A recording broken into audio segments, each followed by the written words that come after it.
हर पल नू शमशान कर दी है, जींदे जी हर पल नू शमशान कर दी है। उठ खड़ मित्रा देरी तां नुकसान कर दी है, उठ खड़ मित्रा देरी तां नुकसान कर दी है। ਸਤਿ ਸ਼੍ਰੀ ਅਕਾਲ, ਨਮਸਕਾਰ, ਆਦਾਬ ਦੋਸਤੋ। ਇੰਡੋਸ ਟੀਵੀ ਦੇਖ ਰਹੇ ਸਾਰੇ ਦਰਸ਼ਕਾਂ ਦਾ ਅਸੀਂ ਸਵਾਗਤ ਕਰਦੇ ਹਾਂ। ਅੱਜ ਅਸੀਂ ਆਏ ਹਾਂ ਜੀ ਸ਼ੋਅ ਮਾਸਟਰ ਜੀ ਦੇ ਵਿੱਚ, ਜਿਹਦੇ ਪਿਛਲੇ ਬੜੇ ਦਿਨਾਂ ਤੋਂ ਬੜੇ ਹੀ ਚਰਚੇ ਚੱਲ ਰਹੇ ਸੀ ਬ੍ਰਿਸਬੇਨ ਦੇ ਵਿੱਚ ਹੀ ਨਹੀਂ ਕਿ ਬਲਕਿ ਸਾਰੇ ਆਸਟ੍ਰੇਲੀਆ ਦੇ ਵਿੱਚ। ਪਰ ਅੱਜ ਅਸੀਂ ਤੁਹਾਨੂੰ ਖਾਸ ਲੈ ਕੇ ਆਏ ਹਾਂ ਬ੍ਰਿਸਬੇਨ, ਤੇ ਜਿੱਥੇ ਸਾਡੇ ਜੋ ਕਰਤਾ ਧਰਤਾ ਨੇ ਇਸ ਸ਼ੋਅ ਦੇ ਉਹ ਸਾਡੇ ਨਾਲ ਨੇ। ਤੇ ਮੈਂ ਕਹੂੰਗਾ ਜੀ ਬੜਾ ਸੋਹਣਾ ਉਪਰਾਲਾ ਇਹਨਾਂ ਨੇ ਕੀਤਾ ਹੈ। ਤੇ ਆਪਾਂ ਜੋ ਜ਼ਿਆਦਾ ਦੇਰ ਨਾ ਕਰਦੇ ਹੋਏ ਇਹਨਾਂ ਨਾਲ ਗੱਲ ਕਰਦੇ ਹਾਂ ਵਰਿੰਦਰ ਅਲੀ ਸ਼ੇਰ ਜੀ ਨਾਲ। ਸੋ ਭਾਜੀ ਕਿੱਦਾਂ ਲੱਗ ਰਿਹਾ? ਹਾਂਜੀ, ਸਤਿ ਸ੍ਰੀ ਅਕਾਲ। ਸਭ ਤੋਂ ਪਹਿਲਾਂ ਮੈਂ ਧੰਨਵਾਦ ਕਰਦਾ ਇੰਡੋਰ ਟੀਵੀ ਦਾ, ਤੁਸੀਂ ਅੱਜ ਸਾਡੇ ਵਿਹੜੇ ਆਏ ਹੋ। ਬੜੀ ਖੁਸ਼ੀ ਦੀ ਗੱਲ ਹੋ ਰਹੀ ਹੈ, ਬਹੁਤ ਸੋਹਣਾ ਹੁੰਗਾਰਾ ਮਿਲਿਆ। ਤੇ ਜਿੱਦਾਂ ਦੀ ਉਮੀਦ ਸੀ, ਮੈਨੂੰ ਸਭ ਤੋਂ ਪਹਿਲੀ ਉਮੀਦ ਸੀ ਕਿ ਅੱਜ ਸਾਡੇ ਪੰਜਾਬੀਆਂ ਨੇ ਇੱਕ ਉਹ ਲਾਂਭਾ ਉਤਾਰਤਾ। ਕਈ ਵਾਰ ਹੁੰਦਾ ਕਿ ਲੇਟ ਆਉਂਦੇ ਨੇ, 6 ਵਜੇ ਗੇਟ ਓਪਨ ਕਰਨੇ ਸੀ। ਮੈਂ ਹੈਰਾਨ ਹਾਂ, ਤੁਸੀਂ ਦੇਖੋ ਹਜੇ ਟਾਈਮ 6:15 ਹੋਇਆ। 100 ਤੋਂ ਵੱਧ ਲੋਕ ਜਿਹੜਾ ਹੈਗਾ ਉਹ ਐਂਟਰੀ ਲੈ ਚੁੱਕੇ ਅਤੇ ਆਲਰੇਡੀ 100 ਲੋਕ ਜਿਹੜੇ ਹੈਗੇ ਨੇ ਬਾਹਰ ਹੈ। 5:45 ਦੇ ਕਰੀਬ ਇੱਥੇ ਲਾਈਨਾਂ ਲੱਗ ਚੁੱਕੀਆਂ ਸੀ, ਅਤੇ ਇਸ ਗੱਲ ਨੇ ਮੈਨੂੰ ਬਹੁਤ ਤਸੱਲੀ ਦਿੱਤੀ ਹੈ। ਦੂਜੀ ਗੱਲ, ਨਾਟਕ ਇਹ ਪਹਿਲਾ ਐਕਸਪੈਰੀਮੈਂਟ ਕਰਨ ਲੱਗਿਆ। ਇਸ ਤੋਂ ਪਹਿਲਾਂ ਵੀ ਐਕਸਪੈਰੀਮੈਂਟ ਕੁਝ ਸਾਲ ਪਹਿਲਾਂ ਹੋਇਆ ਸੀ। ਲੋਕਾਂ ਦਾ ਨਾਟਕ ਵੱਲ ਜਿਹੜਾ ਪਿਆਰ ਹੈ, ਮੈਂ ਕਹਿੰਦਾ ਥੋੜ੍ਹਾ ਘੱਟ ਹੁੰਦਾ। ਉਹਨੂੰ ਲੱਗਦਾ ਵੀ ਨਾਟਕ ਪਤਾ ਨਹੀਂ ਕਿੱਦਾਂ ਦਾ ਹੋਏਗਾ, ਪਤਾ ਨਹੀਂ ਕਿੱਦਾਂ ਦਾ ਬੋਰਿੰਗ ਹੋਏਗਾ।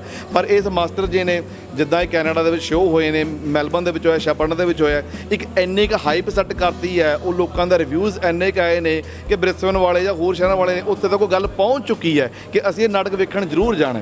ਅਤੇ ਅੱਜ ਜੋ ਇਹ ਲੋਕ ਵੇਖਣ ਜਾਣਗੇ, ਜੇ ਮੰਨ ਲਓ ਸਾਡਾ 600-700 ਲੋਕ ਅਜੇ ਵੇਖਦੇ ਨੇ, 700 ਦੀ ਸਾਡੀ ਸੀਟਿੰਗ ਹੈ, ਤਾਂ ਉਹਨਾਂ ਨੇ ਜਾ ਕੇ ਘੱਟੋ ਘੱਟ ਨੈਕਸਟ ਟਾਈਮ ਜੇ ਅਸੀਂ ਸ਼ੋਅ ਕਰਾਉਣਾ, ਨਾਟਕ ਕਰਾਉਣਾ, ਤਾਂ ਇਹ ਗਿਣਤੀ ਹਜ਼ਾਰਾਂ ਦੇ ਵਿੱਚ ਹੋਏਗੀ। ਬਿਲਕੁਲ ਜੀ, ਬਿਲਕੁਲ। ਹਾਂਜੀ, ਸੋ ਬਹੁਤ ਬਹੁਤ ਧੰਨਵਾਦ ਭਾਜੀ ਤੁਹਾਡਾ ਇਹ ਦੱਸਣ ਲਈ। ਤੇ ਇੱਕ ਦੋ ਚੀਜ਼ਾਂ ਅਸੀਂ ਤੁਹਾਨੂੰ ਹੋਰ ਪੁੱਛਾਂਗੇ ਕਿ ਮੈਂ ਜਾਣਨਾ ਚਾਹੁੰਦਾ ਕਿ ਨਾਟਕ ਕਰਾਉਣ ਤੋਂ ਪਹਿਲਾਂ ਤੁਹਾਡੇ ਮਨ ਦੇ ਵਿੱਚ ਕੋਈ ਡਰ ਸੀ, ਜਾਂ ਤੁਹਾਨੂੰ ਪਤਾ ਸੀ ਕਿ ਆਡੀਅנס ਆ ਜਾਏਗੀ, ਜਾਂ ਕਿੱਦਾਂ ਦੇਖਦੇ ਹੋ ਤੁਸੀਂ ਨਾਟਕ ਨੂੰ ਤੇ ਇੱਥੋਂ ਦੀ ਆਡੀਅנס ਨੂੰ ਤੁਸੀਂ ਕਿਸ ਤਰ੍ਹਾਂ ਦੇਖਦੇ ਹੋ? ਦੇਖੋ, ਬਿਲਕੁਲ ਵੀ ਮੈਂ ਜੇ ਕਹਾਂ, ਮੈਨੂੰ 1% ਵੀ ਡਰ ਨਹੀਂ ਸੀ ਜਦੋਂ ਸਾਨੂੰ ਪਤਾ ਲੱਗਿਆ ਕਿ ਰਾਣਾ ਰਣਬੀਰ ਜੀ ਦਾ ਮਾਸਟਰ ਜੀ ਆਸਟ੍ਰੇਲੀਆ ਦੇ ਵਿੱਚ ਆਉਣ ਲੱਗਿਆ। ਈਵਨ ਕਿ ਅਸੀਂ ਖੁਦ ਚਾਹਿਆ ਕਿ ਅਸੀਂ ਇਹ ਸ਼ੋਅ ਆਪ ਕਰਵਾਈਏ। ਅਸੀਂ ਖੁਦ ਅਪਰੋਚ ਕੀਤੀ ਜੋ ਨੈਸ਼ਨਲ ਪ੍ਰਮੋਟਰ ਨਾਲ ਕਿ ਬਾਈ ਜੇ ਬ੍ਰਿਸਬੇਨ ਦੇ ਵਿੱਚ ਸ਼ੋਅ ਕਰਾਉਂਗੇ ਤਾਂ ਸਾਨੂੰ ਦਿਓ, ਕਿਉਂਕਿ ਬ੍ਰਿਸਬੇਨ ਸਾਹਿਤਕ ਗਤੀਵਿਧੀਆਂ ਦਾ ਆਸਟ੍ਰੇਲੀਆ ਦਾ ਸਭ ਤੋਂ ਇਹੋ ਜਿਹਾ ਵੱਡਾ ਸ਼ਹਿਰ ਜਿੱਥੇ ਸਭ ਤੋਂ ਵੱਧ ਸਾਹਿਤਕ ਗਤੀਵਿਧੀਆਂ ਹੁੰਦੀਆਂ। ਸਾਨੂੰ ਪਤਾ ਕਿ ਬ੍ਰਿਸਬੇਨ ਦੇ ਲੋਕ ਸਾਹਿਤ ਨੂੰ ਪਿਆਰ ਕਰਨ ਵਾਲੇ ਜ਼ਿਆਦਾ ਨੇ, ਤਾਂ ਸਾਨੂੰ ਪਤਾ ਸੀ ਕਿ ਲੋਕ ਆਉਣਗੇ। ਇਸ ਤੋਂ ਪਹਿਲਾਂ ਵੀ ਨਾਟਕ ਹੋਏ ਨੇ ਇੱਥੇ। ਸਭ ਤੋਂ ਪਹਿਲਾਂ ਸਾਡੇ ਰਸ਼ਪਾਲ ਭਾਜੀ ਨੇ ਨਾਟਕ ਕਰਵਾਇਆ ਸੀਗਾ, ਅਤੇ ਉਹਦਾ ਬਹੁਤ ਸੋਹਣਾ ਲੋਕਾਂ ਨੂੰ ਹੰਗਾਰਾ ਮਿਲਿਆ ਸੀਗਾ ਇੱਥੋਂ ਦੇ ਲੋਕਲ ਆਰਟਿਸਟ ਨਾਲ। 2013 ਦੇ ਵਿੱਚ ਵੀ ਨਾਟਕ ਹੋਇਆ ਸੀ, ਅਤੇ ਉਸ ਤੋਂ ਬਾਅਦ ਵੀ ਅਨੀਤਾ ਦੇਵਗਨ ਜੀ ਦਾ ਅਤੇ ਹਰਦੀਪ ਇਕਲੀ ਦਾ ਨਾਟਕ ਹੋਇਆ ਸੀ, ਸੁੱਚੀ ਸਾਂਝ। ਉੱਥੇ ਵੀ ਲੋਕਾਂ ਦਾ ਪਿਆਰ ਸੀ। ਹਾਂ, ਇਹ ਥੋੜ੍ਹਾ ਜਿਹਾ ਗੱਲ ਹੈ ਕਿ ਥੋੜ੍ਹਾ ਯੂਥ ਦੇ ਵਿੱਚ ਕਹਿ ਲਓ, ਜਾਂ ਕੁਛ ਲੋਕਾਂ ਨੂੰ ਹੁੰਦਾ ਵੀ ਯਾਰ ਨਾਟਕ ਹੈ, ਪਤਾ ਨਹੀਂ ਕੀ ਹੋਏਗਾ, ਹੈ ਨਾ। ਪਰ ਮੈਂ ਕਹਾਂ ਕਿ ਹੁਣ ਸਾਡੀ ਯੂਥ ਕਿਤਾਬਾਂ ਪੜ੍ਹ ਰਹੀ ਹੈ, ਬੁੱਕਸ ਪੜ੍ਹ ਰਹੀ ਹੈ, ਵਾਰਤਕ ਪੜ੍ਹ ਰਹੀ ਹੈ, ਤਾਂ ਉਹਨਾਂ ਨੂੰ ਪਤਾ ਲੱਗਦਾ, ਜਿਨ੍ਹਾਂ ਨੇ ਨਾਵਲ ਪੜ੍ਹੇ ਹੋਏ ਨੇ ਉਹਨਾਂ ਨੂੰ ਪਤਾ ਲੱਗਦਾ ਕਿ ਇੱਕ ਨਾਵਲ ਹੈ ਜਾਂ ਨਾਟਕ ਹੈ ਉਹ ਕਿਵੇਂ ਤੁਹਾਡਾ ਧਿਆਨ ਖਿੱਚ ਕੇ ਰੱਖਦਾ। ਠੀਕ ਹੈ, ਕਈ ਵਾਰ ਹਰ ਇੱਕ ਚੀਜ਼ ਇੱਕ ਬਰਾਬਰ ਹੈ। ਗਾਣਿਆਂ ਦੀ ਇੱਕ ਅਲੱਗ ਜਗ੍ਹਾ ਹੈ, ਨਾਟਕ ਦੀ ਇੱਕ ਅਲੱਗ ਜਗ੍ਹਾ, ਕਵਿਤਾ ਦੀ ਇੱਕ ਅਲੱਗ ਜਗ੍ਹਾ, ਹਰ ਇੱਕ ਚੀਜ਼ ਦਾ ਇੱਕ ਅਲੱਗ ਹੈ। ਇੱਥੇ ਮਤਲਬ ਅਸੀਂ ਕੁਝ ਸਿੱਖਾਂਗੇ, ਕੁਝ ਸਿਖਾਵਾਂਗੇ, ਕੁਝ ਸਿੱਖ ਕੇ ਲੈ ਕੇ ਜਾਵਾਂਗੇ, ਹੈ ਨਾ। ਬਹੁਤ ਸਾਰੀਆਂ ਚੀਜ਼ਾਂ ਨੇ ਜਿਹੜੇ ਨਾਟਕ ਦੇ ਵੱਖ-ਵੱਖ ਰੰਗ ਨੇ, ਪਰ ਸਾਨੂੰ ਡਰ ਕੋਈ ਨਹੀਂ ਸੀ। ਸਾਡਾ ਹਾਂ ਥੋੜ੍ਹਾ ਜਿਹਾ ਜ਼ਰੂਰ ਸੀਗਾ ਸਾਨੂੰ ਵੀ, ਕਿਉਂਕਿ ਫਰਾਈਡੇ ਨੂੰ ਕਰ ਰਹੇ ਸਾਨੂੰ ਇਸ ਚੀਜ਼ ਦਾ ਡਰ ਜ਼ਰੂਰ ਸੀਗਾ ਕਿ ਵੀਕਡੇ ਹੈ, ਵੀਕਡੇ ਦੇ ਵਿੱਚ ਥੋੜ੍ਹੀ ਪ੍ਰੋਬਲਮ ਨਾ ਆਵੇ। ਪਰ ਮੇਰੇ ਖਿਆਲ 'ਚ ਜਿੱਦਾਂ ਹੁਣ ਮੈਂ ਵੇਖ ਰਿਹਾ ਕਿ ਲੋਕ ਡੋਰ 'ਤੇ ਵੀ ਟਿਕਟਾਂ ਲੈ ਰਹੇ ਨੇ, ਅਤੇ ਮੈਨੂੰ ਲੱਗਦਾ ਨਹੀਂ ਸਾਡੀ ਕੋਈ ਸੀਟ ਖਾਲੀ ਰਹੇਗੀ। ਕਿਆ ਬਾਤ ਹੈ ਜੀ। ਭਾਜੀ ਦਾ ਹੌਸਲਾ ਦੇਖ ਕੇ ਮੈਨੂੰ ਹੋਰ ਹੌਸਲਾ ਹੋ ਗਿਆ ਕਿ ਜਿਹੜਾ ਸਾਡਾ ਮੈਨੂੰ ਲੱਗਦਾ ਥੋੜ੍ਹਾ ਜਿਹਾ ਮਰਦਾ ਜਾ ਰਿਹਾ ਸੀ ਥੀਏਟਰ ਬ੍ਰਿਸਬੇਨ ਦੇ ਵਿੱਚ, ਉਹ ਫਿਰ ਇੱਕ ਵਾਰੀ ਮੁੜ ਸੁਰਜੀਤ ਹੋਊਗਾ। ਫਿਰ ਸਾਡੇ ਬੱਚੇ ਜੋ ਹੈ, ਯੂਥ ਜੋ ਹੈ, ਉਹ ਥੀਏਟਰ ਨਾਲ ਜੁੜਨਗੇ। ਤਾਂ ਸ਼ੁਕਰੀਆ ਭਾਜੀ, ਤੁਸੀਂ ਇੱਕ ਬਹੁਤ ਸੋਹਣਾ ਉਪਰਾਲਾ ਕੀਤਾ, ਅਤੇ ਬਹੁਤ ਬਹੁਤ ਧੰਨਵਾਦ। ਆਖਿਰ ਦੇ ਵਿੱਚ ਮੈਂ ਧੰਨਵਾਦ ਕਰਨਾ ਚਾਹਾਂਗਾ ਉਹਨਾਂ ਸਾਰਿਆਂ ਦਾ ਜਿਨ੍ਹਾਂ ਨੇ ਅੱਜ ਇਸ ਸ਼ੋਅ ਦੇ ਵਿੱਚ ਟਿਕਟ ਲਈ ਹੈ, ਕਿਉਂਕਿ ਇਹ ਕਮਰਸ਼ੀਅਲ ਸ਼ੋਅ ਨਹੀਂ ਹੈਗਾ। ਅਸੀਂ ਪਹਿਲਾਂ ਵੀ ਕਹਿ ਚੁੱਕਿਆ ਸੀ, ਜਿਨ੍ਹਾਂ ਨੂੰ ਵੀ ਮਿਲੇ ਆ, ਕਿ ਅਸੀਂ ਇਹ ਜਿਹੜਾ ਸ਼ੋਅ ਕਰਾ ਰਹੇ ਹਾਂ, ਅਸੀਂ ਲਿਟਰੇਚਰ ਵਾਸਤੇ ਤਾਸਵਨ ਪੰਜਾਬੀ ਮੈਗਜ਼ੀਨ ਜਿਹੜਾ ਸਾਡਾ ਚੱਲ ਰਿਹਾ ਉਹਦੇ ਵਾਸਤੇ ਸ਼ੋਅ ਕਰਾ ਰਹੇ ਹਾਂ। ਅੱਜ ਇਹਨਾਂ ਸਭ ਦਾ ਧੰਨਵਾਦ ਹੈ ਕਿ ਤੁਸੀਂ ਆ ਕੇ ਸਾਨੂੰ ਹੌਸਲਾ ਦਿੱਤਾ, ਅਫਜਾਈ ਦਿੱਤੀ ਹੈ। ਜਿੱਦਾਂ ਤੁਸੀਂ ਕਿਹਾ ਨਾਟਕ ਚੱਲਦੇ ਰਹਿਣਗੇ। ਹੁਣ ਸਾਨੂੰ ਪਤਾ ਲੱਗ ਗਿਆ ਕਿ ਨਾਟਕ ਦੇਖਣ ਵਾਲੇ ਲੋਕਾਂ ਦਾ ਪਿਆਰ ਹੈ, ਅਤੇ ਅੱਗੇ ਕੋਸ਼ਿਸ਼ ਕਰਾਂਗੇ ਕਿ ਹੋਰ ਵੀ ਬਹੁਤ ਵਧੀਆ ਨਾਟਕ ਲੈ ਕੇ ਆਈਏ। ਤਾਂ ਅੱਜ ਧੰਨਵਾਦ ਤੁਹਾਡੀ ਸਾਰੀ ਟੀਮ ਦਾ, ਲਵੀ ਖੱਤਰੀ ਵੀਰ ਤੁਹਾਡਾ, ਅਤੇ ਅੱਜ ਤੁਸੀਂ ਸਾਡੇ ਵਿਹੜੇ ਆਏ ਹੋ, ਸ਼ੁਕਰੀਆ। ਦਾ ਬਹੁਤ ਬਹੁਤ ਧੰਨਵਾਦ ਇੰਡੋਸ ਟੀਵੀ ਦਾ। ਤੇ ਇਸ ਨਾਟਕ ਬਾਰੇ ਇਵੇਂ ਆ ਕਿ ਅਸੀਂ ਬਹੁਤ ਖੁਸ਼ਕਿਸਮਤ ਹਾਂ ਜੀ ਕਿ ਜਿਹੜਾ ਨਾਟਕ ਹੈ ਸਾਡੇ ਬ੍ਰਿਸਬੇਨ ਸ਼ਹਿਰ ਦੇ ਹਿੱਸੇ ਆਇਆ ਤੇ ਬਹੁਤ ਜ਼ਰੂਰੀ ਗੱਲ ਇਹ ਆ ਕਿ ਜਨਮ ਭੂਮੀ ਤੋਂ ਦੂਰ ਹੁੰਦਿਆਂ ਸਾਡਾ ਯੂਥ, ਸਾਡੇ ਬੱਚੇ ਜਾਂ ਅਸੀਂ ਆਪਣਾ ਕਲਚਰ ਕਿਤੇ ਭੁੱਲ ਨਾ ਜਾਈਏ ਜਾਂ ਕਿਤੇ ਦੂਸਰੇ ਰਾਹਾਂ 'ਤੇ ਤੁਰ ਨਾ ਜਾਈਏ। ਉਸ ਵਾਸਤੇ ਜੋ ਪੁਰਾਣੇ ਇਹਨਾਂ ਦੇ ਨਾਟਕਾਂ ਦਾ ਰਿਵਿਊਜ਼ ਦੇਖਿਆ ਆ ਤੇ ਉਸ ਵਾਸਤੇ ਜੋ ਜ਼ਿੰਦਗੀ ਦੇ ਗੁੱਝਿਆਂ ਮਸਲਿਆਂ ਨੂੰ ਜਾਂ ਜ਼ਿੰਦਗੀ ਦੇ ਲੈਸਨਸ ਨੂੰ ਸਮਝਾਉਣ ਆ ਰਹੇ ਨੇ ਵਾਇਆ ਕਾਮੇਡੀ। ਰਾਣਾ ਰਣਵੀਰ ਜੀ one of the greatest artist ਹੈ ਜਿਹੜੇ, ਤੇ ਅਸੀਂ ਬਹੁਤ ਖੁਸ਼ ਨਸੀਬ ਹਾਂ ਜੇ ਸਾਡੇ ਸ਼ਹਿਰ ਦੇ ਵਿੱਚ ਹੋ ਰਿਹਾ ਤੇ ਬਹੁਤ ਇਹਨਾਂ ਦਾ ਧੰਨਵਾਦ ਆ। ਸੋ ਦੋਸਤੋ ਆਜੋ ਮਿਲਾਉਂਦੇ ਹਾਂ ਤੁਹਾਨੂੰ ਹੋਰ ਦਰਸ਼ਕਾਂ ਦੇ ਨਾਲ ਤੇ ਆਜੋ ਭਾਜੀ ਨਾਲ ਗੱਲ ਕਰਦੇ ਹਾਂ ਤੇ ਪੁੱਛਦੇ ਹਾਂ ਉਹਨਾਂ ਨੂੰ ਅੱਜ ਕੀ ਉਹਨਾਂ ਦੀਆਂ ਉਮੀਦਾਂ ਨੇ ਤੇ ਕੀ ਅੱਜ ਉਹਨਾਂ ਦੇ ਵਿਚਾਰ ਨੇ। ਬਹੁਤ ਵਧੀਆ ਵਿਚਾਰ ਹੈ ਜੀ, ਬਹੁਤ ਵਧੀਆ ਪ੍ਰੋਗਰਾਮ ਹੋ ਰਿਹਾ ਜੀ। ਸਾਰੀ ਦੁਨੀਆ ਦੇ ਵਿੱਚ ਇਸ ਦੀ ਪ੍ਰੋਗਰਾਮ ਦੀ ਚਰਚਾ ਆ ਤੇ ਸਾਨੂੰ ਤਾਂ ਬੜਾ ਚਾਅ ਚੜਿਆ ਹੋਇਆ ਤੇ ਹੋਰ 5-7 ਮਿੰਟਾਂ ਦੇ ਵਿੱਚ ਪ੍ਰੋਗਰਾਮ ਸ਼ੁਰੂ ਆ ਤੇ ਕੀ ਬੜਾ ਉਤਸ਼ਾਹ ਆ ਜੀ ਸਾਡੇ 'ਚ। ਰਜਾਲੇ ਨਾਟਕ ਤੋਂ ਤੁਹਾਨੂੰ ਕੀ ਉਮੀਦਾਂ ਨੇ? ਬਹੁਤ ਉਮੀਦਾਂ ਜੀ, ਬਹੁਤ ਸੇਧ ਦੇਣਗੇ ਲੋਕਾਂ ਨੂੰ ਜੋ ਨਾਟਕ ਕਰਦੇ ਨੇ ਉਹ। ਇਸ ਨਾਟਕ ਤੋਂ ਸਾਨੂੰ ਬਹੁਤ ਜ਼ਿਆਦਾ ਉਮੀਦਾਂ ਨੇ, ਸਾਡੇ ਬੱਚਿਆਂ ਨੂੰ ਵੀ ਉਮੀਦਾਂ ਨੇ ਕਿ ਬੱਚੇ ਜਿਹੜੇ ਆ ਇਹਦੇ ਕੋਲੋਂ ਕੁਛ ਨਾ ਕੁਛ ਸੇਧ ਲੈ ਕੇ, ਸਿਆਣਿਆਂ ਦਾ ਜਿਹੜੀ ਸੇਧ ਲੈਣੀ ਬੱਚੇ ਵੀ ਇਸ ਗੱਲ ਤੋਂ ਸੇਧ ਲੈਣਗੇ ਵੀ ਮਾਸਟਰ ਜੀ ਦੀ ਜ਼ਿੰਦਗੀ ਕੀ ਆ, ਮਾਸਟਰ ਜੀ ਲੋਕਾਂ ਨੂੰ ਕਿਵੇਂ ਪੇਸ਼ ਆਉਂਦੇ ਆ, ਕਿਵੇਂ ਬੱਚਿਆਂ ਨੂੰ ਉਹ ਆਪਣਾ ਜਿਹੜਾ ਹੈਗਾ ਇੱਕ ਮਾਂ-ਬਾਪ ਦੀ ਜਗ੍ਹਾ ਬੈਠ ਕੇ ਵੀ ਉਹ ਸਿੱਖਿਆ ਦਿੰਦੇ ਆ। ਰਾਣਾ ਰਣਬੀਰ ਬਾਰੇ ਮੈਂ ਗੱਲ ਕਹਿਣਾ ਚਾਹੂੰਗਾ ਕਿ ਪੰਜਾਬੀ ਅਦਬ ਦਾ ਉਹ ਇੱਕ ਖਾਸ ਸਿਤਾਰਾ, ਇੱਕ ਮਖਸੂਸ ਜਿਹੜਾ ਹੈ ਉਹ ਸੂਖਮ ਕਲਾ ਦੇ ਨਾਲ ਜੁੜਿਆ ਹੋਇਆ ਆਰਟਿਸਟ ਹੈ, ਜਿਹਦੇ ਵਿੱਚ ਇੰਨੀ ਤਵੱਕੂ ਹੈ, ਇੰਨੀ ਕਲਾ ਹੈ ਕਿ ਉਹ ਕਿਸੇ ਨੂੰ ਵੀ ਆਪਣੀ ਕਲਾ ਨਾਲ ਮੁਤਾਸਰ ਕਰ ਸਕਦਾ, ਪ੍ਰਭਾਵਿਤ ਕਰ ਸਕਦਾ। ਔਰ ਅਸੀਂ ਇਸ ਨਾਟਕ ਤੋਂ ਇਹ ਮੇਰੇ ਹਿਸਾਬ ਨਾਲ ਇੱਕ ਬੜੀ ਵੱਡੀ ਤਾਜ਼ਗੀ ਔਰ ਇੱਕ ਮਾਨਸਿਕ ਤਸੱਲੀ ਜਿਹੜੀ ਹੈ ਉਹ ਅਸੀਂ ਲੈ ਕੇ ਜਾਵਾਂਗੇ। ਔਰ ਸਾਨੂੰ ਪੂਰੀ ਉਮੀਦ ਹੈ ਕਿ ਇਹ ਮਾਸਟਰ ਜੀ ਨਾਟਕ ਹੈ ਜਿਹੜਾ ਉਹ ਦਰਸ਼ਕਾਂ ਦੇ ਜ਼ਿਹਨ ਉੱਤੇ ਬੜੀ ਵੱਡੀ ਛਾਪ ਛੱਡਣ ਵਾਲਾ ਹੈ। ਤੇ ਆਰਗੇਨਾਈਜ਼ਰ ਨੇ ਉਹਨਾਂ ਬਾਰੇ ਤੁਹਾਡਾ ਕੀ ਵਿਚਾਰ ਹੈ? ਤੁਸੀਂ ਜਾਣਦੇ ਹੋ ਮੇਰੇ ਹਿਸਾਬ ਨਾਲ ਆਰਗੇਨਾਈਜ਼ਰਸ ਨੂੰ, ਤੇ ਤੁਸੀਂ ਕੀ ਸੋਚਦੇ ਹੋ ਕਿੱਦਾਂ ਦਾ ਉਹ ਕੰਮ ਕਰ ਰਹੇ ਨੇ ਜੋ show ਬੜੀ ਵੱਡੀ ਉਹਨਾਂ ਨੇ ਦਲੇਰੀ ਹੈ, organize ਕੀਤਾ? ਬੜੀ ਵੱਡੀ ਦਲੇਰੀ ਹੈ ਲੋਕਾਂ ਨੂੰ ਸਿਆਣੀ ਚੀਜ਼ ਦਿਖਾਉਣੀ ਤੇ ਇਹ ਰਿਸਕ ਆਪਣੇ ਆਪ 'ਚ ਲਿਆ ਜਿਹੜਾ ਉਹਨਾਂ ਨੇ। ਦੇਖੋ ਜੀ, ਮੋਸਟਲੀ ਤੇ ਆਪਾਂ ਜਾਂਦੇ ਪ੍ਰੋਗਰਾਮਾਂ ਦੇ ਵਿੱਚ ਮਨੋਰੰਜਨ ਲਈ, ਆਹ ਗਾਣਾ ਫੇਵਰਟ ਆ ਉਹ ਲਾ ਦੇ ਹਨਾ, ਇਹ ਤੋਂ ਕੁਝ ਸਿੱਖ ਕੇ ਜਾਵਾਂਗੇ। ਰਾਣਾ ਰਣਬੀਰ ਨੂੰ ਅਸੀਂ ਪਰਦੇ ਤੇ ਬਹੁਤ ਦੇਖਿਆ, ਇੱਛਾ ਸੀ ਵੀ ਮਿਲਿਆ ਜਾਵੇ ਉਹਨਾਂ ਨੂੰ, ਕੋਸ਼ਿਸ਼ ਕਰਾਂਗੇ ਵੀ ਮਿਲਿਆ ਵੀ ਜਾਵੇ ਫਿਜ਼ੀਕਲੀ ਉਹਨਾਂ ਨੂੰ ਫੇਸ ਟੂ ਫੇਸ। ਚਲ ਜੇ ਨਾ ਵੀ ਮਿਲਿਆ ਗਿਆ ਦੇਖਣ ਦਾ ਬਹੁਤ ਚਾਅ ਸੀ ਉਹਨਾਂ ਨੂੰ। ਵੇਖੋ ਜੀ, ਬਾਈ ਰਣਵੀਰ ਹੋਣੀ ਕਿਸੇ ਵੀ ਉਹਨਾਂ ਦਾ ਟੈਲੈਂਟ ਕਿਸੇ ਵੀ ਇੰਟਰੋਡਕਸ਼ਨ ਦਾ ਮੁਤਾਜ ਨਹੀਂ, ਆਪਾਂ ਤਾਂ ਬਸ ਉਹਨਾਂ ਦੇ ਦਰਸ਼ਨ ਕਰਨ ਆਏ, ਵੇਖਣ ਆਏ ਕਿ ਜਿੱਦਾਂ ਫਿਲਮਾਂ 'ਚ ਨਿਹਾਲ ਕਰਦੇ, ਨਾਟਕ 'ਚ ਮੈਨੂੰ ਲੱਗਦਾ ਉਹ ਤੋਂ ਵੀ ਜ਼ਿਆਦਾ ਉਮੀਦ ਹੈ।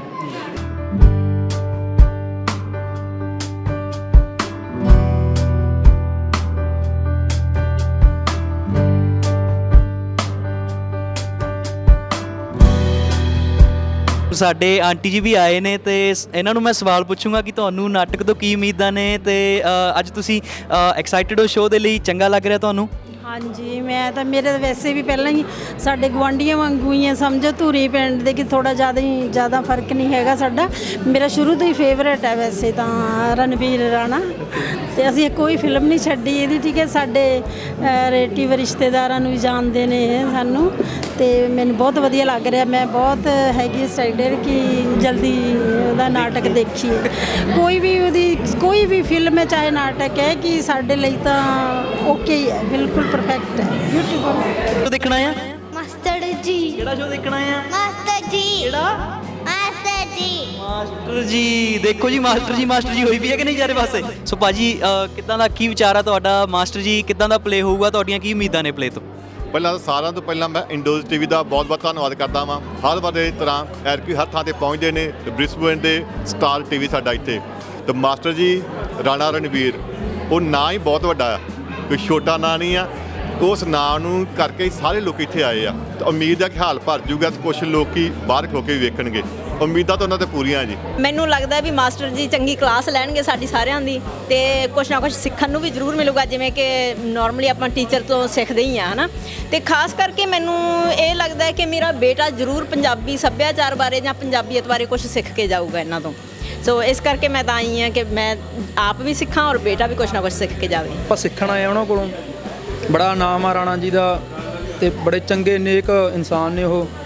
ਉਹਨਾਂ ਦੀ ਨੇਕੀ ਦੀ ਆਪਾਂ ਨਿੱਘ 'ਚ ਆਏ ਅੱਜ, ਤੇ ਉਹਨਾਂ ਦੀ ਕਲਾ ਦੇ ਗੋਦ ਦੇ ਵਿੱਚ ਬੈਠ ਕੇ ਉਹਨਾਂ ਤੋਂ ਗੁਣ ਲਵਾਂਗੇ, ਜੋ ਸਾਡੇ ਕੋਲ ਕਮੀਆਂ ਨੇ ਉਹ ਦੂਰ ਕਰਾਂਗੇ ਜੀ। ਰਾਣਾ ਰਣਬੀਰ ਜੀ ਜਦੋਂ ਵੀ ਕੋਈ ਟੌਪਿਕ ਲੈ ਕੇ ਆਉਂਦੇ, ਬਹੁਤ ਸੀਰੀਅਸ ਟੌਪਿਕ ਲੈ ਕੇ ਆਉਂਦੇ ਆ, ਉਹ ਮੈਸੇਜ ਹਮੇਸ਼ਾ ਕਾਮੇਡੀ 'ਚ ਕਨਵੇ ਕਰਦੇ, ਬਟ ਹਮੇਸ਼ਾ ਡੂੰਘਾ ਮੈਸੇਜ ਹੁੰਦਾ। So that's what I am thinking. ਅੱਜ ਵੀ ਬਹੁਤ ਵਧੀਆ ਮੈਸੇਜ ਦੇਣਗੇ। ਉਮੀਦ ਦੀ ਆ ਜੀ 100/100 ਇਹ ਤਾਂ ਪਹਿਲਾਂ ਤੋਂ ਹੀ ਹੈਗਾ ਤੇ ਇੱਕ ਨਵਾਂ ਮੈਸੇਜ ਦੇਖਣ ਆਏ ਆ। ਜਿਵੇਂ ਜੱਗੇ ਬਾਈ ਨੇ ਕਹਿ ਦਿੱਤਾ ਆ ਕਿ ਹਰ ਵਾਰੀ ਕੋਈ ਮੈਸੇਜ ਹੁੰਦਾ ਕਾਮੇਡੀ ਦੇ ਥਰੂ ਹੁੰਦਾ ਹੈ, ਕੋਈ ਵੀ ਸੀਰੀਅਸ ਹੁੰਦਾ ਹੈ, ਉਹ ਕਨਵੇ ਕਰਨਾ ਹੋਵੇ, ਕਿਸੇ ਨੂੰ ਸਿੱਧਾ ਕਹਿਣਾ ਹੋਵੇ ਤਾਂ ਅਗਲਾ ਗੁੱਸਾ ਕਰ ਜਾਂਦਾ। ਇੱਕ ਹੀ ਤਰੀਕਾ ਹੈ ਕਿ ਉਹਨੂੰ ਮਜ਼ਾਕੀਏ ਦੇ ਲਿਹਾਜ਼ ਦੇ ਵਿੱਚ ਉਹਨੂੰ ਕਿਹਾ ਜਾਵੇ।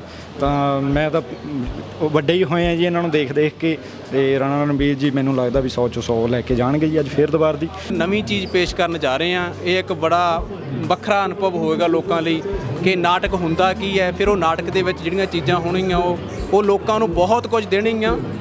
ਅੱਜ ਤੱਕ ਦੇ ਜਿੰਨੇ ਸ਼ੋਅ ਹੋਏ ਆ ਉਹਨਾਂ ਦੀ ਜਿਹੜੀ ਆਊਟਕਮ ਹੈ ਬਹੁਤ ਵਧੀਆ ਰਹੀ ਹੈ, ਲੋਕਾਂ ਦਾ ਰਿਸਪੌਂਸ ਬਹੁਤ ਵਧੀਆ ਰਿਹਾ। ਉਹ ਇੱਕ ਮਸ਼ੀਨੀ ਜ਼ਿੰਦਗੀ ਜੋ ਨਿਕਲ ਕੇ ਇੱਕ ਆਤਮਿਕ ਚੀਜ਼, ਇੱਕ ਰੂਹਾਨੀ ਚੀਜ਼ ਨੂੰ ਦੇਖਣਗੇ। ਤੇ ਆਫ ਕੋਰਸ ਸਾਡੇ ਦੋਨਾਂ ਜੀ ਵਰਿੰਦਰ ਅਲੀ ਸ਼ੇਰ ਵੀ ਇਸ ਦੇ ਸ਼ੋਅ ਦੇ ਮੇਨ ਨੇ, ਪ੍ਰਮੋਟਰ ਨੇ, ਤੇ ਮੈਂ ਉਹਨਾਂ ਦੇ ਨਾਲ ਸਹਾਇਕ ਹਾਂ।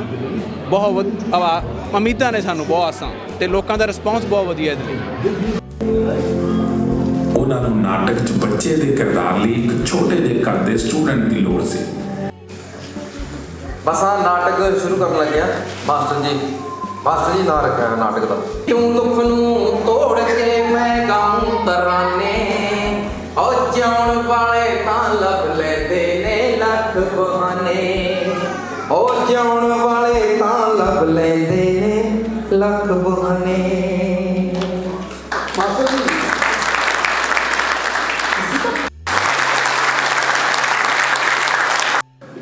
ਯਾਰ ਉਦੋਂ ਫੇਸਬੁੱਕ ਨਹੀਂ ਸੀ।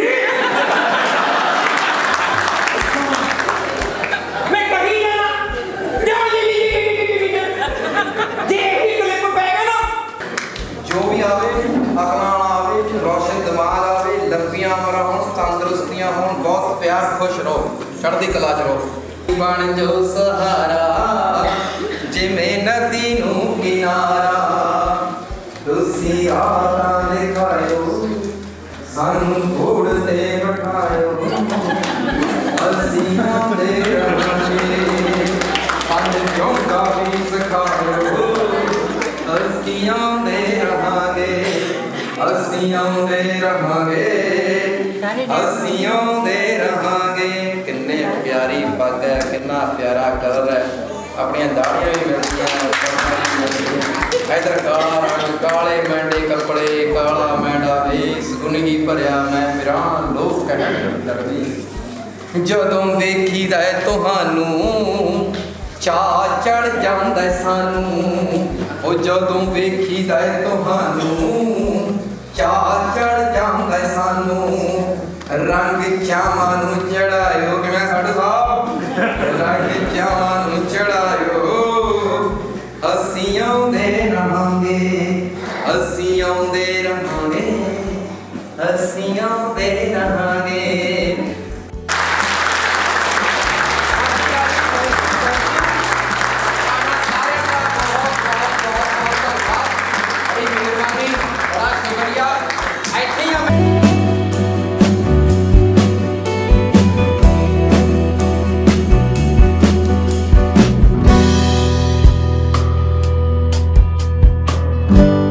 ਮਾਸਟਰ ਜੀ ਨੇ ਬੱਲੇ ਬੱਲੇ ਕਰਾਤੀ ਹੈ, ਤੇ ਦੇਖਦੇ ਹਾਂ ਆਪਾਂ ਅੱਜ ਦਰਸ਼ਕਾਂ ਦੇ ਕੀ ਰਿਵਿਊ ਨੇ, ਤੇ ਪੁੱਛਦੇ ਹਾਂ ਪਹਿਲਾਂ ਭਾਜੀ ਨੂੰ ਕਿ ਕਿੱਦਾਂ ਦਾ ਲੱਗਿਆ ਜੀ ਮਾਸਟਰ ਜੀ। ਹਾਂਜੀ, ਸਤਿ ਸ਼੍ਰੀ ਅਕਾਲ। ਪਹਿਲਾਂ ਤਾਂ ਇੰਡੋਜ਼ ਟੀਵੀ ਵੇਖਣ ਵਾਲੇ ਸਾਰੇ ਦਰਸ਼ਕਾਂ ਨੂੰ ਬਹੁਤ ਬਹੁਤ ਸਵਾਗਤ। ਤੇ ਬਾਈ ਜੀ ਮੇਰੇ ਖਿਆਲ ਹਰੇਕ ਜਿਹੜਾ ਆਪਣੀ ਜ਼ਿੰਦਗੀ 'ਚ ਇੱਕ ਸਬਕ ਸਿੱਖਣ ਲਈ ਹੁੰਦਾ, ਗੱਲਾਂ ਸੁਣਨ ਵਾਲੀਆਂ ਹੁੰਦੀਆਂ। ਬੇਸ਼ੱਕ ਸਭ ਕੁਝ ਸਾਡੇ ਸਾਹਮਣੇ ਵਾਪਰਦਾ ਹੁੰਦਾ, ਪਰ ਅਸੀਂ ਉਹ ਚੀਜ਼ਾਂ ਨੋਟ ਨਹੀਂ ਕਰਦੇ। ਉਹ ਨਿੱਕੀ ਨਿੱਕੀ ਚੀਜ਼ ਸਾਡੇ ਸਾਹਮਣੇ ਪਰੋਸੀ ਗਈ, ਸਾਨੂੰ ਸਰਲ ਸ਼ਬਦਾਂ 'ਚ ਸਮਝਾਈ ਗਈ। ਮੇਰੇ ਖਿਆਲ ਇਹ ਤੋਂ ਵਧੀਆ ਤਰੀਕਾ ਇੱਕ ਮੈਸੇਜ ਦੇਣ ਦਾ ਹੋ ਨਹੀਂ ਸਕਦਾ। ਕਿ ਸਾਨੂੰ ਉਮੀਦ ਸੀਗੀ ਇੱਦਾਂ ਹੀ ਵਧੀਆ ਚੱਲੇਗਾ, ਲੇਕਿਨ ਬਹੁਤ ਮਜ਼ਾ ਆਇਆ ਸ਼ੋਅ ਦੇਖ ਕੇ। ਸਾਨੂੰ ਪਤਾ ਹੀ ਨਹੀਂ ਲੱਗਾ 2.5 ਘੰਟੇ ਸਾਡੇ ਨਿਕਲ ਕਿੱਥੇ ਗਏ। ਹਾਂ, ਬਹੁਤ ਇੰਜੋਏ ਕੀਤਾ ਸ਼ੋਅ ਨੂੰ। ਤੇ ਇੱਕ ਖਾਸ ਸੁਨੇਹਾ ਜਿਹੜਾ ਤੁਹਾਨੂੰ ਬਹੁਤ ਚੰਗਾ ਲੱਗਿਆ ਹੋਵੇ, ਤੁਸੀਂ ਕੀ ਦੱਸਣਾ ਚਾਹੋਗੇ ਉਹਦੇ ਬਾਰੇ? ਕਿਹੜਾ ਲੱਗਿਆ ਤੁਹਾਨੂੰ?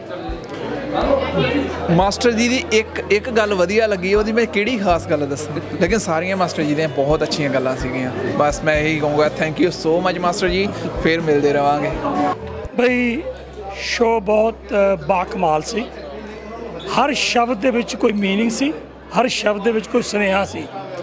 ਔਰ ਮੈਂ ਰეკਮੈਂਡ ਕਰਦਾ ਬਹੁਤ ਸਟਰੋਂਗਲੀ ਕਿ ਜਿਨ੍ਹਾਂ ਨੇ ਅਜੇ ਇਹ ਸ਼ੋਅ ਨਹੀਂ ਦੇਖਿਆ ਮਾਸਟਰ ਜੀ, ਉਹ ਜ਼ਰੂਰ ਦੇਖਣ। ਮੈਂ ਜੱਕਾਂ ਤੱਕਾ ਕਰਦਾ ਆ ਗਿਆ ਔਰ ਮੈਂ ਗਲੈਡ ਆ ਕਿ ਮੈਂ ਆਇਆ ਸੀ, ਮੈਨੂੰ ਇਹ ਦੇਖਣ ਦਾ ਸਬੱਬ ਮਿਲਿਆ। ਐਕਟਿੰਗ ਬਹੁਤ ਬਾਕਮਾਲ ਸੀ, ਜੋ ਸ਼ਬਦ ਸੀਗੇ, ਜੋ ਮੀਨਿੰਗ ਸੀ ਉਹਨਾਂ ਦਾ ਬਹੁਤ ਵਧੀਆ ਸੀ। 2 ਘੰਟੇ ਕਿਵੇਂ ਲੰਘ ਗਏ ਪਤਾ ਨਹੀਂ ਲੱਗਾ।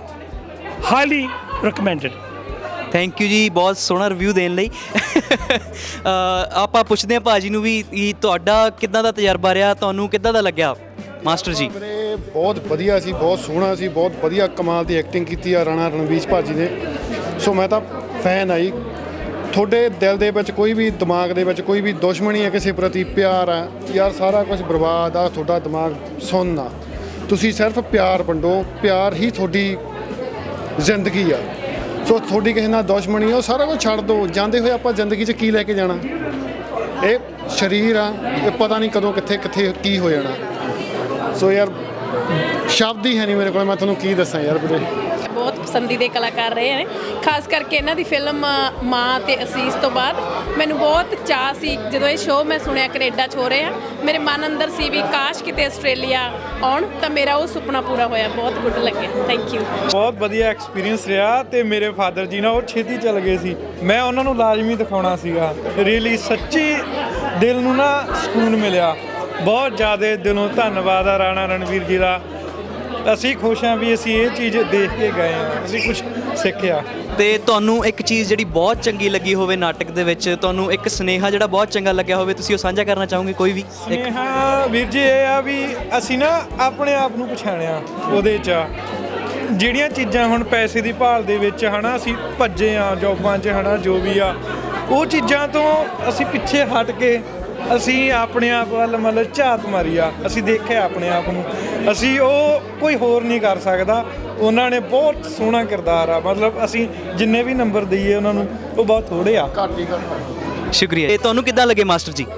ਸਾਨੂੰ ਬਹੁਤ ਵਧੀਆ ਲੱਗੇ ਜੀ ਮਾਸਟਰ ਜੀ। ਮੈਨੂੰ ਲੱਗਦਾ ਵੀ ਜਿਹਦੇ 'ਚ ਆਪਾਂ ਰੋਜ਼ ਜੋ ਲੈਂਗੁਏਜ ਘਰੇ ਬੋਲਦੇ ਹਾਂ, ਜਿਸ ਤਰ੍ਹਾਂ ਬੱਚਿਆਂ ਨਾਲ ਗੱਲ ਕਰਦੇ ਹਾਂ, ਜਾਂ ਜੋ ਪੁਰਾਣੇ ਜਿੱਥੋਂ ਆਪਾਂ ਆਏ ਹਾਂ ਹੈ ਨਾ, ਉਹਦੇ ਨਾਲ ਬਹੁਤ ਲਿੰਕ ਕਰਦੇ ਸੀ। ਪਤਾ ਨਹੀਂ ਲੱਗਿਆ 2 ਘੰਟੇ ਕਿਵੇਂ ਲੰਘੇ, ਤੇ ਬਹੁਤ ਹੀ ਜ਼ਿਆਦਾ ਵਧੀਆ ਲੱਗਿਆ। ਤੇ ਪਹਿਲਾਂ ਵੀ ਜਦੋਂ ਪਿਛਲੀ ਵਾਰ ਵੀਰ ਜੀ ਆਏ ਸੀ, ਉਦੋਂ ਵੀ ਅਸੀਂ ਇਹਨਾਂ ਦਾ ਸ਼ੋਅ ਦੇਖਿਆ ਸੀਗਾ। ਤੇ ਓਬਵੀਅਸਲੀ ਜਿਹੜੀ ਪਲੇ ਦੀ ਹੁੰਦੀ ਆ ਆਪਣੀ ਇੱਕ ਦੇਖਣ ਦੀ ਚਾਹ, ਉਹਨੂੰ ਤੁਸੀਂ ਮੈਚ ਨਹੀਂ ਕਰ ਸਕਦੇ ਕਿਸੇ ਮੂਵੀ ਜਾਂ ਫਿਲਮ ਦੇ ਨਾਲ। ਬਹੁਤ ਜ਼ਿਆਦਾ ਵਧੀਆ ਸੀ। ਮੈਂ ਰਿਕਮੈਂਡ ਕਰਦੀ ਹਾਂ ਵੀ ਸਾਰਿਆਂ ਨੂੰ ਮਸਟ ਗੋ ਸ਼ੋਅ, ਤੇ ਫੈਮਿਲੀ ਵਾਸਤੇ ਬਹੁਤ ਵਧੀਆ। ਤੇ ਇੱਕ ਸੁਨੇਹਾ ਜਿਹੜਾ ਅੱਜ ਤੁਸੀਂ ਇੱਥੋਂ ਲੈ ਕੇ ਜਾ ਰਹੇ ਹੋ, ਜਿਹੜਾ ਤੁਹਾਡੇ ਦਿਲ ਦੇ ਬਹੁਤ ਕਰੀਬ ਹੈ, ਤੁਹਾਨੂੰ ਨਾਟਕ ਦੇ ਵਿੱਚੋਂ ਬਹੁਤ ਸੋਹਣਾ ਲੱਗਿਆ? ਜਿਹੜਾ ਉਹਨਾਂ ਨੇ ਅਖੀਰ ਦੇ ਵਿੱਚ ਕਿਹਾ ਸੀ ਵੀ ਆਪਣੀ ਈਗੋ ਨੂੰ ਛੱਡ ਕੇ, ਆਪਦੀ ਆਕੜ ਨੂੰ ਛੱਡ ਕੇ, ਭੁਲਾ ਕੇ ਤੁਸੀਂ ਦਿਮਾਗ 'ਚ ਗਾਰਬੇਜ ਨਾ ਰੱਖੋ, ਵੱਡੇ ਬਣੋ ਤੇ ਤੁਸੀਂ ਆਪਣੀ ਖੁਸ਼ ਜ਼ਿੰਦਗੀ ਜਿਓ। ਵਧੀਆ, ਮਤਲਬ ਇਹ ਤਾਂ ਕੋਈ ਗੱਲ ਰਹੀ ਨਹੀਂ ਵੀ ਕੋਈ ਨਾ ਵਧੀਆ ਲੱਗਣ ਵਾਲੀ ਤਾਂ ਕੋਈ ਗੱਲ ਹੈ ਹੀ ਨਹੀਂ। ਹਰ ਇੱਕ ਗੱਲ ਸਿੱਖਿਆਦਾਇਕ ਸੀ, ਸਮਝਣ ਵਾਲੀ ਸੀ। ਹਰੇਕ ਗੱਲ ਦੇ ਵਿੱਚ ਹਾਸੇ ਤੋਂ ਇਲਾਵਾ ਮਤਲਬ ਕੁਛ ਮਿਲਦਾ ਸੀ, ਹਾਂ, ਸਿੱਖਣ ਨੂੰ। ਤੇ ਖੁਸ਼ੀ ਵੀ, ਹਸਾਉਣ ਦੇ ਵੀ ਬਹੁਤ ਨਾਲ ਕੀਤੇ ਨੇ। ਸਾਰਾ ਕੁਛ ਸੀ, ਜਾਣੀ ਲਫ਼ਜ਼ ਨਹੀਂ ਹੈਗੇ ਜੋ ਅਸੀਂ ਕਹਿ ਦਈਏ। ਤੇ ਜੋ ਇੱਕ ਸੁਨੇਹਾ ਤੁਹਾਨੂੰ ਕੋਈ ਵੀ ਜਿਹੜਾ ਬਹੁਤ ਚੰਗਾ ਲੱਗਿਆ ਹੋਵੇ? ਸੁਨੇਹੇ ਦੇਖੋ, ਸਾਰੀਆਂ ਚੀਜ਼ਾਂ ਬਹੁਤ ਵਧੀਆ ਸੀਗੀਆਂ ਆਪਣੇ ਆਪਣੀ ਥਾਂ 'ਤੇ। ਹਰ ਇੱਕ ਚੀਜ਼ ਹੀ ਬਹੁਤ ਵਧੀਆ ਸੀ। ਹਾਂ, ਬਾਕੀ ਜਿਵੇਂ ਸਾਰੀਆਂ ਕੁਰੀਤੀਆਂ ਬਾਰੇ ਦੱਸਿਆ ਗਿਆ ਸੀ, ਵੀ ਸਾਰੀਆਂ ਤੁਹਾਡੀਆਂ ਆਦਤਾਂ ਬਾਰੇ ਦੱਸਿਆ ਗਿਆ ਸੀਗਾ। ਸਾਰੀਆਂ ਚੀਜ਼ਾਂ ਹੀ ਵਧੀਆ ਸੀ, ਕੁਛ ਵੀ ਇਹੋ ਜਿਹਾ ਨਹੀਂ ਸੀ ਜਿਹੜਾ ਨਹੀਂ ਵਧੀਆ ਸੀ। ਸੋ ਫਾਈਨਲੀ ਜੀ ਹਾਲ ਖਾਲੀ ਹੋ ਗਿਆ, ਜਿਹੜਾ ਚਕਾਚਕ ਭਰਿਆ ਹੋਇਆ ਸੀ ਅੱਜ ਮਾਸਟਰ ਜੀ ਕਰਕੇ। ਤੇ ਮਾਸਟਰ ਜੀ ਬੜਾ ਕੁਝ ਸਿਖਾ ਕੇ ਗਏ, ਬੱਚਿਆਂ ਤੋਂ ਲੈ ਕੇ ਮੈਂ ਕਹਿੰਦਾ ਬਜ਼ੁਰਗਾਂ ਤੱਕ ਹਰ ਕਿਸੇ ਦੇ ਸਿੱਖਣ ਲਈ ਕੁਛ ਨਾ ਕੁਛ ਇੱਥੇ ਸੀ। ਤੇ ਬਹੁਤ ਬਹੁਤ ਸ਼ੁਕਰੀਆ ਜਿਹੜੇ ਸਾਡੇ ਦਰਸ਼ਕ ਸਾਡੇ ਨਾਲ ਇੰਡੋਸ ਟੀਵੀ ਦੇ ਰਾਹੀਂ ਜੁੜੇ ਹੋਏ ਨੇ, ਤੇ ਸਭ ਦਾ ਬਹੁਤ ਬਹੁਤ ਸ਼ੁਕਰੀਆ।